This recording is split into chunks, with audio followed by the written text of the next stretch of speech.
පොළොවත් මැවූසේක. පොළොව වනහයි පාළුව හිස්ව තිබුණාය.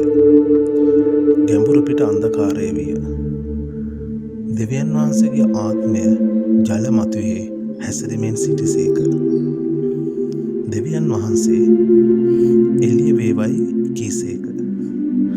එවිට එළිය විය. එළිය යහපත් බව දෙවියන් වහන්සේ දුටුසේක. දෙවියන් වහන්සේ අන්ධකාරයෙන් එළිය වෙන්කොට එළියට දවාලය කියාද අන්ධකාරයට රාත්‍රිය කියාද නම් තැබූසේක.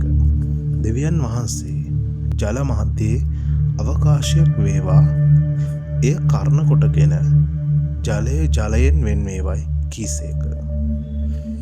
දෙවියන් වහන්සේ අවකාශය සාදා අවකාශයට උඩින් තිබුණු ජලයෙන් අවකාශයට යටින් තිබුණු ජලය වෙන් කළ සේක.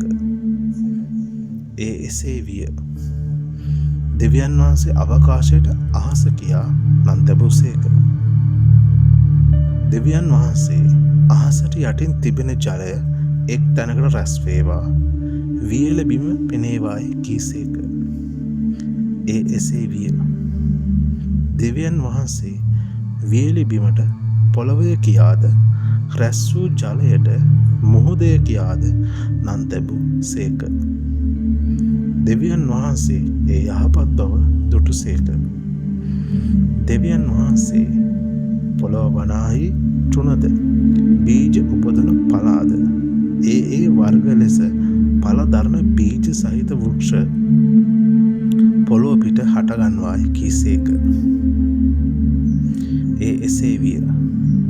තුනද ඒ වර්ග ලෙස බීජ උපදන පලාද ඒ වර්ග ලෙස බීජ සහිත පලදරන වෘක්ෂද පොළොවෙන් හටගත්තේය. දෙවියන් වහන්සේ යහපත් බව දුටුසේක.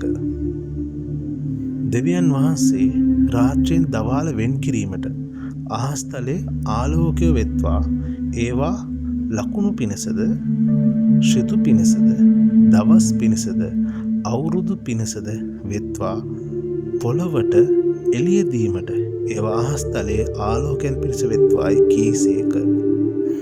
ඒ එසේ විය. දෙවියන් වහන්සේ මහත් ආලෝක දෙක සෑදූසේක. වඩා මහත් ආලෝකයේ දිවා භාගයේ කෙරෙහි අධිපතිකම් කරන පිණිසය. කුඩා ආලෝකය රාත්‍රී භාගයේ කෙරෙහි අධිපතිකම් කරන පිණිසය. උන්වහන්සේ තාරකාද සෑදූසේක. පොළොවට එළිය දෙන පිණිසත් දවාල කෙරෙහිද රාත්‍රිය කෙරෙහිද අධිපතිකම් කරන පිණිසත් අන්ධකාරයෙන් එළිය වෙන් කරන පිණිසත් දෙවියන් වහන්සේ ඒවා ආහස්තලයේ තැබූ සේක. දෙවියන් වහන්සේ ඒ යහපත් බව දුටුසේක. දෙවියන් වහන්සේ ජලය වනහයි එහි හැසිරෙන ජීවමාන සත්වයන් බොහෝ කොට හටගන්වාවා පක්ෂීහු පොළොවට උඩින් ආකාශ කුක්ෂයෙහි පියාස කරත්වායි කීසේක.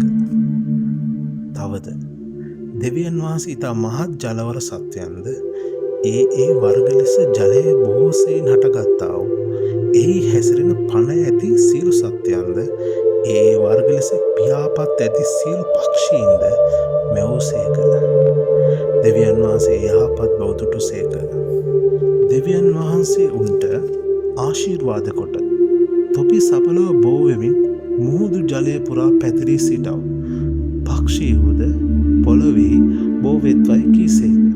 දෙවියන් වහන්සේ පොළොව වනහයි ඒ වර්ග ලෙස තිරිසන්නුද බඩගා යන ජාතීන් පොළොවේ මුර්ගයන්ද යන ජීවමාන සත්වයන් ඒ වර්ග ලෙස හටගන්වායි කීසේක. ඒ එසේ විය.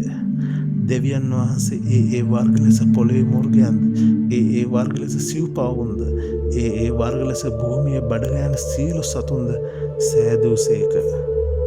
දෙවියන් වහන්සේ යහපත් බව දුටුසේක.